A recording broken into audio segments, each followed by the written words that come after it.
Welcome to iDream media. So sinus చాలా మందిని ఇబ్బంది పెడుతూ ఉంటుంది, వస్తే తగ్గదని కూడా చెప్తూ ఉంటారు. సో ఆ బాధ తట్టుకోవడానికి అప్పటికప్పుడు ఏవి టాబ్లెట్స్ అవి వాడుతూ ఉంటారు. అయితే సైనస్ని పూర్తిగా తగ్గించడానికి న్యాచురోపతిలో చాలా మంచి ట్రీట్మెంట్సే ఉన్నాయి. వివరాలు తెలుసుకుందాం. ఈరోజు మనతో పాటు ఉన్నారు ప్రముఖ న్యాచురోపతి వైద్యులు డాక్టర్ జ్యోత్స్నా పులిపాటి గారు. మ్యామ్ నమస్తే అండి. నమస్తే అండి. ఎస్, ఈ వర్షాకాలం వచ్చిందంటే చాలా మందిని సైనస్ అనేది వేధిస్తూ ఉంటుంది. జనరల్గా కొంచెం సీజన్ మారితే చల్లగా అవ్వగానే కూడా ఇది ఇబ్బంది పెడుతూ ఉంటుంది. సైనస్తో బాధపడేవారు ఇయర్స్ బాధపడుతూ ఉంటారు. సో మందులే లేవంటారు. సో న్యాచురోపతి దీని గురించి ఏం చెప్తుంది, ఎలా తగ్గించుకోవచ్చు, అసలు రాకుండా జాగ్రత్తలు ఏమైనా ఉంటాయా? సైనస్ అన్న దాని మెడికల్ టర్మ్ వచ్చేసి సైనోసైటిస్ అనమాట. సో ఐటిస్ అంటే ఇన్ఫ్లమేషన్, సైనస్ అని అంటే మామూలుగా మన ఈ పుర్రె ఆర్ స్కల్ ఏదైతే ఉంటుందో బోన్, ఇందులో మనకి కొంచెం హాలో స్పేసెస్ ఉంటాయన్నమాట.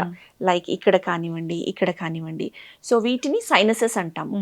ఎప్పుడైతే అందులో మామూలుగా మనము మాట్లాడినప్పుడు ఈ వాయిస్ క్లారిటీ కోసము ఈ హాలో స్పేసెస్ అనేది క్రియేట్ అయి ఉన్నాయి అనమాట. అండ్ ఫ్లూయిడ్ రెగ్యులర్ ఫ్లో కోసము.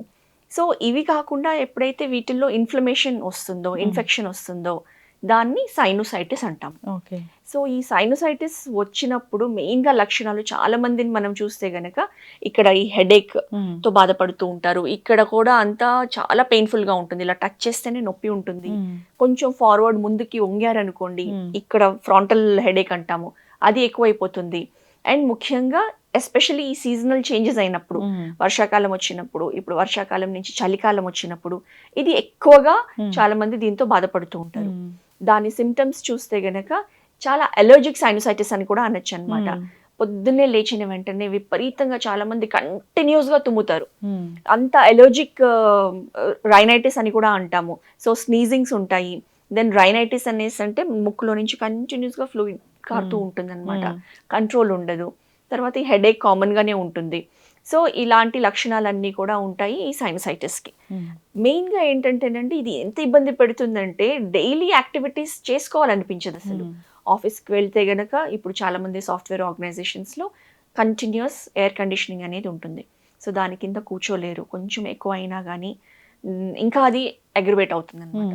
సో ఇలా సైనోసైటిస్తో చాలామంది బాధపడుతూ ఉన్నారు. అండ్ మీరు అన్నట్లు మెడికేషన్ తీసుకుంటారు. అది తీసుకున్నా కొంతవరకు రిలీఫ్ ఉంటుంది. ఏవో సిట్రిజిన్ టాబ్లెట్స్ లాంటివి అలాంటివి తీసుకుంటారు, కొంచెం రిలీఫ్ వస్తుంది. సిమ్టమాటిక్ యాంటీహిస్టమిన్స్ లా పనిచేస్తాయి. కానీ దీన్ని న్యాచురోపతి వైద్య విధానంతో మనము 100% ట్రీట్ చేయొచ్చు, రాకుండా కూడా అరికట్టచ్చు అనమాట. సో ఇది చాలా మందికి తెలియదు లక్ష్మి గారు. చాలా మంది తెలీదు. అంటే పూర్తిగా తగ్గిపోతుందా, ఇది కూడా అలాగే ఉంటుందేమో అనుకుంటారు. అయితే దీనికి చెప్పాలి అని అంటే మనము పూర్తిగా తగ్గించవచ్చు. సో ఏ స్టేజ్లో ఉన్నా కానివ్వండి, సైనస్ ఉన్న వాళ్ళకి ఫస్ట్ మనం ఒక ఎక్స్రే తీస్తాము. అందులో మనకి కండిషన్ తెలుస్తుంది, ఎంత సివియర్గా ఉన్నది అనేసి. మనం సిమ్టమ్స్ కూడా చూస్తాము క్లినికల్లీ. మనము ఈ రెండింటిని కోరిలేట్ చేసిన తర్వాత, సో ముఖ్యంగా అసలు ఈ ఇన్ఫ్లమేషన్ ఫస్ట్ స్టెప్ వచ్చేసి ఆల్రెడీ బాధపడుతూ ఉన్నది ఇన్ఫ్లమేషన్ మనం తగ్గించాలి. అది తగ్గించడానికి నేచర్ క్యూర్లో ఫస్ట్ వచ్చేసి ఒక థెరపీ, జలనేతి క్రియ అంటాం. వినే ఉంటారు లేకపోతే చూసే ఉంటారు. ఎస్పెషల్లీ మనకి కోవిడ్ టైంలో ఇది చాలా బాగా even medical doctors from AIIMS ఇది రికమెండ్ చేశారు. సో జలనేతి క్రియలో వన్ సైడ్ నుంచి మనం కొంచెం ల్యూక్వార్మ్ వాటర్లో కొంచెం సాల్ట్ యాడ్ చేసి, ఒక జలనేతి పాట్ లాగా, కెటిల్ లాగా ఉంటుంది. ఆ పాట్లో మనం గోరువెచ్చని నీళ్లు తీసుకొని కొంచెం సాల్ట్ యాడ్ చేసి ఒక నాస్ట్రిల్ నుంచి ఆ వాటర్ పంపిస్తే గనక వేరే నాస్ట్రిల్ నుంచి అది క్లెన్స్ అయ్యి బయటకు వస్తుంది. సో ఈ ప్రాసెస్లో ఇది ఎంత ఎఫెక్టివ్ అంటే, ఈ ప్రాసెస్లో ఇక్కడ లోపల అక్యూములేట్ అయిన సైనస్ ఇన్ఫ్లమేషన్ ఫ్లూయిడ్ ఏదైతే ఉందో అదంతా కూడా బాడీలో నుంచి తీసేస్తుంది. సో దాంతో ఇమ్మీడియట్ రిలీఫ్ వస్తుంది. సో ఇది కాకుండా నెక్స్ట్ అసలు మన బాడీ ఎందుకు ఈ కండిషన్స్కి రియాక్ట్ అవుతుంది అంటే, మన బాడీ ఇమ్యూనిటీ లెవెల్స్ని మనం ఇంక్రీజ్ చేయాలి.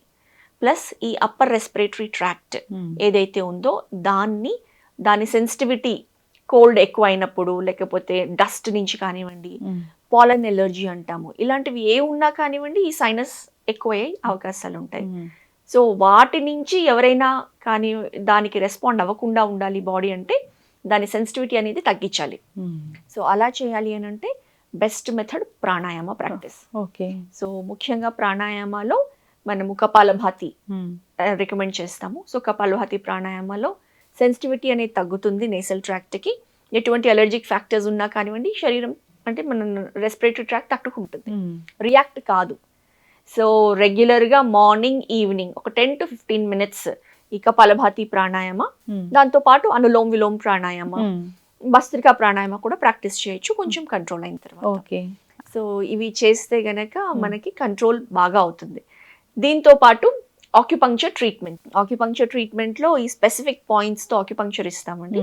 ఇది ఒక కోర్స్ లాగా మనం ఒక 10 sessions to 12 sessions course of treatment చేస్తే ఆల్మోస్ట్ 80% అక్కడే తగ్గిపోతుంది. సో మ్యామ్ చాలా మంది అనుకుంటూ ఉంటారు ఏదైనా సైనసైటిస్ ఇదంటే మందులు వాడాలి, దాన్ని అప్పటి వరకు సప్రెస్ చేసుకుంటూ ఉండాలి, సిమ్టమాటిక్ ట్రీట్మెంట్ లాగా ఉంటుంది, తగ్గదు పూర్తి స్థాయిలో. అయితే ఈ న్యాచురోపతి వైద్య విధానంలో ఇలాంటి ట్రీట్మెంట్ తీసుకోవడం వల్ల సో ఇది పూర్తి స్థాయిలో తగ్గిపోతుంది, చాలా బాగా తగ్గుతుంది. ఎస్.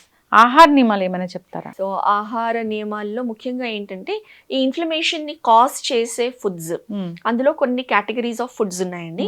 అవి ఒక 6 weeks టైం అనేది మనము కంప్లీట్ గా అవాయిడ్ చేయాల్సి ఉంటుంది.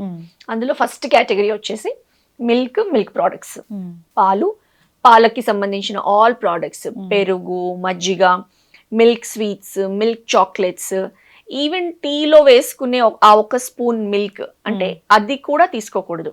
100% మిల్క్ ప్రోడక్ట్స్ మనం అవాయిడ్ చేయాల్సి ఉంటుంది అనమాట. సో ఎందుకంటే మిల్క్ లో ఈ వైట్ కలర్ ఇంగ్రీడియంట్ ఏదైతే ఉందో కెసిన్ అంటాం అనమాట, అది ముఖ్యంగా ఈ అలర్జిక్ ట్రిగ్గర్ అనేది కాజ్ చేస్తుంది. మళ్ళీ మనము నెయ్యి వాడుకోవచ్చు, మిల్క్ ప్రోడక్టే అయినా కానివ్వండి నెయ్యి యూస్ చేయొచ్చు, ఎందుకంటే అందులో ఆ కెసిన్ అనేది ఉండదు. సో ఇది మనం ఒక 6 weeks అవాయిడ్ చేయాల్సి ఉంటుంది. అంతేకాకుండా సెకండ్ కేటగిరీ వచ్చేసి all non vegetarian food, all kinds of food, egg దగ్గర నుంచి ఫిష్, మీట్, ఇవన్నీ కూడా ఒక 6 weeks మనం అవాయిడ్ చేయాల్సి ఉంటుంది. ఎందుకంటే అవి కూడా మన ఈ బాడీని ఈ అలర్జిక్ ఫ్యాక్టర్స్ని ట్రిగర్ చేస్తుంది అనమాట. నెక్స్ట్ వచ్చేసి సిట్రస్ ఫ్రూట్స్, నిమ్మకాయ, ఆల్ పులుపు ఫ్రూట్స్ చేయాలి. సో ఇవి ఒక 6 వారాలు ఖచ్చితంగా అవాయిడ్ చేసిన తర్వాత మెల్లమెల్లగా ఒక్కొక్క కేటగిరీని మనం ఇంట్రడ్యూస్ చేయాల్సి ఉంటుంది. సో మిల్క్తో స్టార్ట్ చేసి ఆ ఒక వారం అంతా కూడా మిల్క్ ప్రోడక్ట్స్ తీసుకుంటే మన బాడీ ఎలా రియాక్ట్ అవుతుంది మనమే అబ్జర్వ్ చేసుకోవాల్సి ఉంటుంది. ఎందుకంటే ఇది ఒక కేటగిరీ ఆఫ్ ఫుడ్స్ మనం చెప్తాము, కానీ ఎవరి బాడీకి ఏది సూట్ అవుతుంది అన్నది మనమే పరిగణించుకోవాల్సి ఉంటుంది అనమాట.